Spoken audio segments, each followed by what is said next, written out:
वो दिन जब देवता भी डर गए थे। ये कथा उस समय की है जब स्वर्गलोक में सब कुछ सामान्य था और देवता अपने वैभव और शक्तियों पर अत्यधिक गर्व करने लगे थे।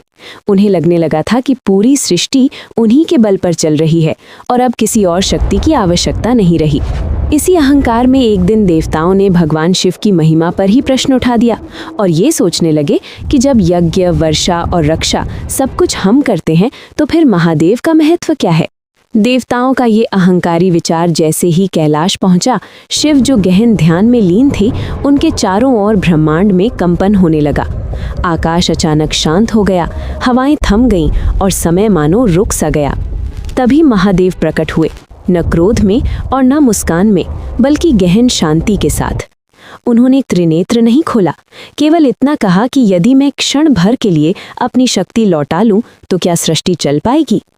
अगले ही पल सूर्य की गति रुक गई, इंद्र का वज्र निष्प्रभ हो गया और देवताओं की सारी शक्तियां जैसे लुप्त हो गईं।